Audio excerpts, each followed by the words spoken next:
Dwayne Madsen with the Dwayne Madsen Report, the Sunday Roundup, and I'm joined tonight by Andy Craig of the Justice Integrity Project in Washington, D.C., and John Hurley, the head of the McClendon group that meets at the National Press Club. And I want to thank you both for sticking around for the last half hour. And I see we may have a couple of callers. Would you be willing to take a couple of calls? We have one from the other Washington, the state of Washington, Seattle.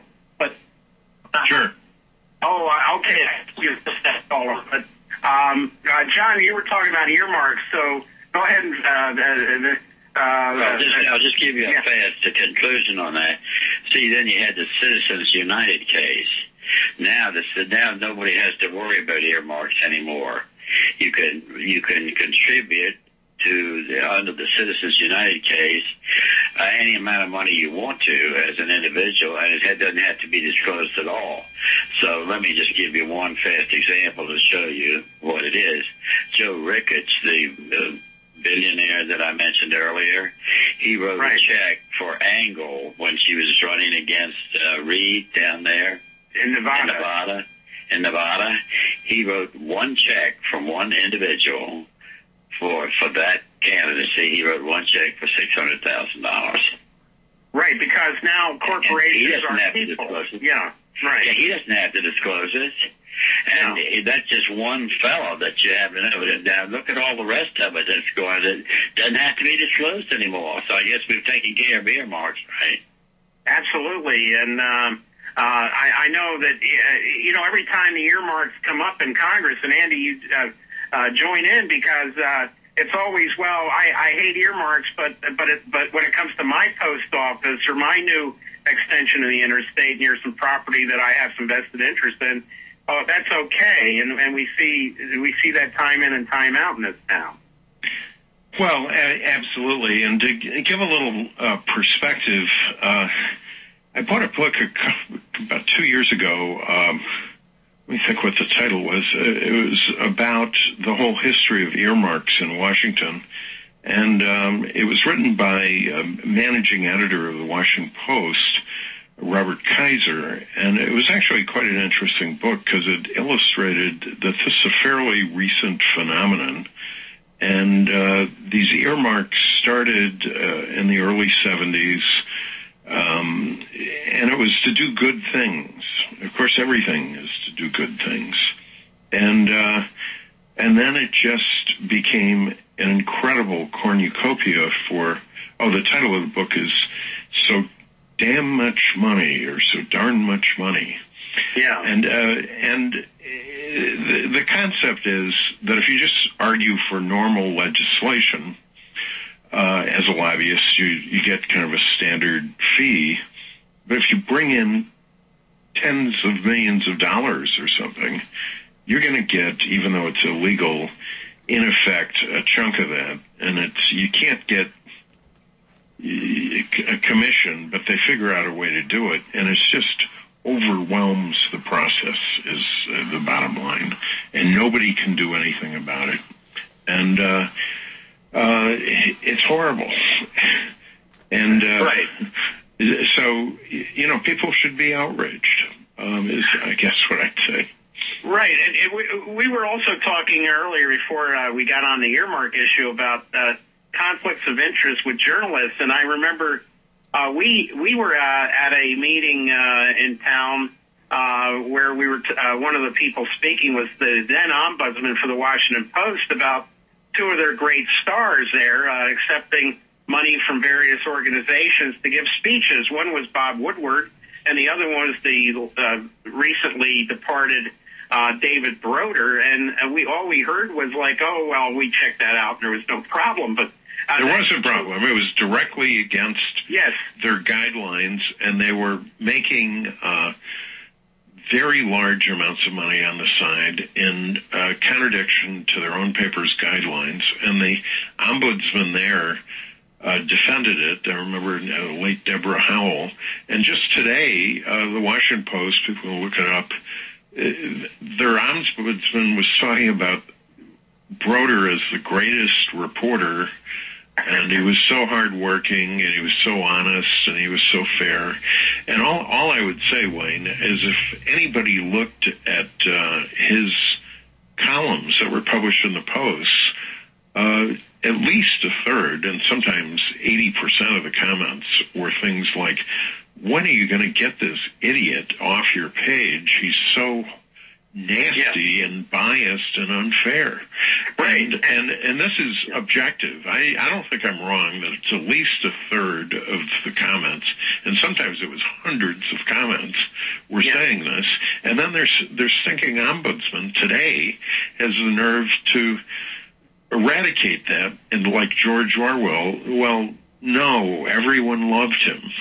Right. Well, it's like the TV show Everyone Loves Raymond. Well, not everyone loves either Broder or Raymond, and we saw that. But the Post itself has a huge conflict with the fact that its editorial line on public education is slanted because most of the revenue for the Washington Post Company comes from Kaplan, as you've written about, I know, and spoken about, which is pushing for privatized education. They're a testing company, and we see now this sort of collusion between the Post and Arnie Duncan, Obama's basketball playing buddy from Chicago, who's Secretary of Education. We saw with the last head of the Board of Education here in Washington, Michelle Rhee, all pushing for this sort of privatized education, charter schools, magnet schools, et cetera, et cetera. And John, I know you've seen it with the parochial school system here, but it looks like there is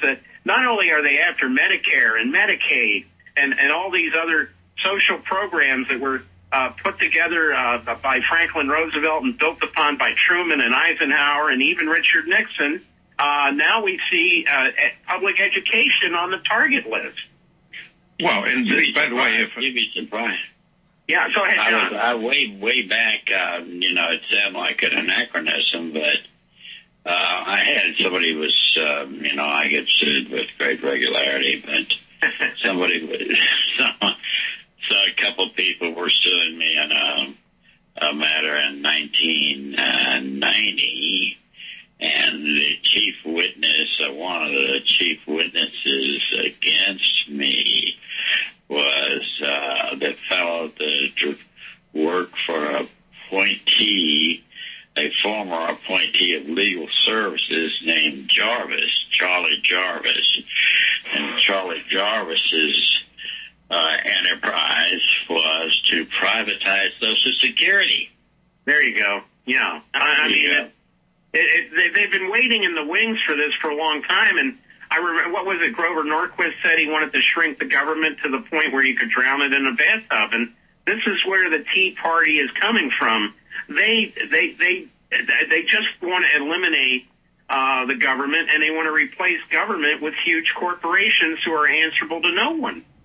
Basically turn the government into a wholly owned subsidiary of a few major corporations, and that's what we're seeing play out with this budget deal that Obama has basically sold out the working people in the United States on.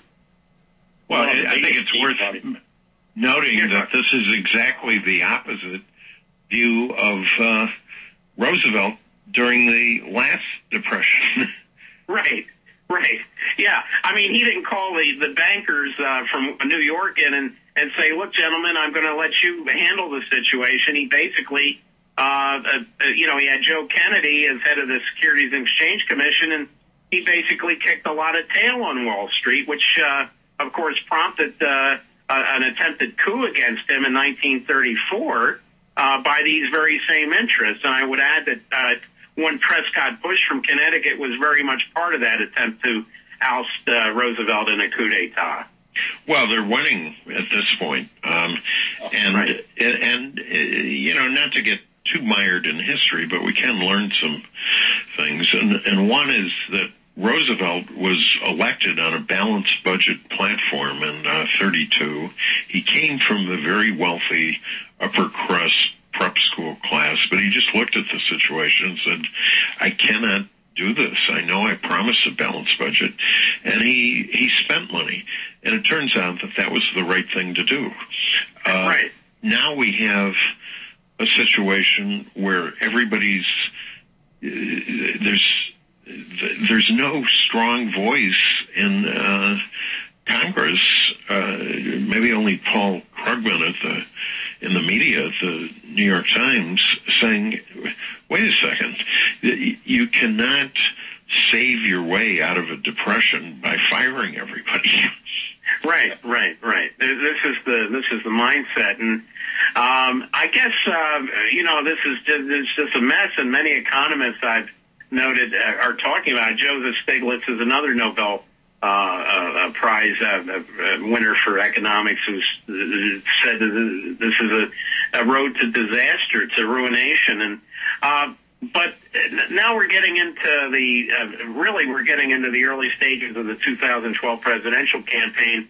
I believe that there might be a challenger to Obama from his left flank in the party, but I don't see anyone, and it looks like Obama may just get the nomination without any problems from his left flank, even though he's sold out his own party and the unions and everyone else. But looking at the Republican side, wouldn't you agree that I think what we're seeing there is almost like a circus atmosphere with Donald Trump and Michelle Bachmann and Sarah Palin still seems to be in the mix, and then we've got some old fossils like Newt Gingrich and some virtual unknowns like Tim Pawlenty. But let me throw that open to both of you. Where do you see?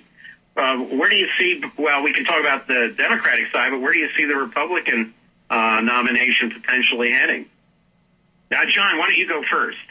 Well, I think that the Republican nomination, they're moving further to the right. There's no question about that. All of their candidates to the right, even Pawlenty, he was the speaker at the press club, a couple of weeks ago, and you could see that, he was temporizing on the extreme right opinion. He was making sure that was his base. Right. And I think the rest of them are so obviously their base, and they're trying to move everybody. They're trying to move the whole spectrum from left to right to the right. That's or in the case of the Republicans, from the right to the further right, and to the right to the further right. And I think that the left. Right. Yeah. Go ahead. I think that the left also is, they're changing the parameters of discussion. You see, the left is moving, is skewing over that way too, to not be what they could. The far left is now extremist and not considered. You know what I mean? Right. And the whole spectrum's moving. Right, and of course Jimmy Carter would be considered far left in today's day and age, as would have John F. Kennedy and Harry Truman and of course even Eisenhower would be considered a left wing in today's politics. But Andy, where do you see the presidential circus heading? Well, I think it's even harder to predict now because of a couple of factors that nobody talks about, but we're going to talk about them. One is that for a lot of these candidates, particularly in the Republican side, they may not even care that much about whether they win or not, because they get their name out there, they get the book deals, they get the Fox News commentary thing, they get on some board of directors. So we assume that everybody who gets in is trying to be a serious candidate. Well, actually, there's 160 already who've registered, but only about 8 or so get any publicity. But we never talk about what's in it for them if they raise their profile, like Donald Trump, for example. There's all kinds of side benefits that someone like him might get by saying, "Oh, I might spend $1 billion on this." Well, for one thing, then everybody assumes that he's got $1 billion. Right. That makes his deal making easier. And then there's the other thing of strategically building up one candidate to whack out the base of another candidate. Right. So, and all these games go on. We saw it in Chicago in the mayoral election. And so a lot of that is going on, but the standard political reporter like a David Broder will never talk about that because it's not announced or something like that. Whereas that's actually how Karl Rove and his counterparts in the Democratic Party, they're doing that all the time. Right. They're always positioning themselves, and I think, as you mentioned, Donald Trump, I recall a few years ago, I think he was on the verge of bankruptcy, and now all of a sudden That's true. Yeah. Everybody forgot that.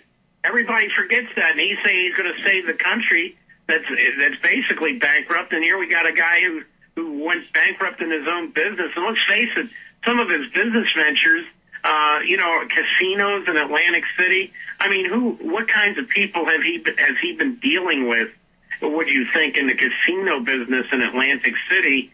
And he's going to come on. I think somebody said today he's a sideshow. I think somebody at the White House made a comment about that. But that doesn't detract from the fact that Obama is also a sideshow, basically a circus act here. And all we see is these candidates, feathering their own nests and positioning, as you said, Andy, they position themselves for the book deals, for the news commentary programs. How many of these candidates are paid commentators on Fox News? Oh, tons of them. Yeah. And one of the imbalances, I'm not going to cry myself to sleep over it, but is a lot of these people that were built up to feel sorry for or something like that, they lose. They cash in big time, and they don't even, it doesn't matter that much. I mean, I'll mention one name. I don't know how much he cared or not, but I remember seeing Richard Gephardt, who was running for president, I think in 2004, a couple of years after he gave up his big job in Congress to run for president. Then he lost. And I saw him with his wife walking toward a restaurant, and I felt a little sorry for him. And but then I read a couple of weeks later that he'd signed on to be, a huge lobbyist someplace. And I thought, wow, why don't we save our sympathy for somebody who deserves it? Right. We will be right back after this short break, and I'm sure that restaurant Gephardt was going into wasn't McDonald's either, but we'll be right back after this short break.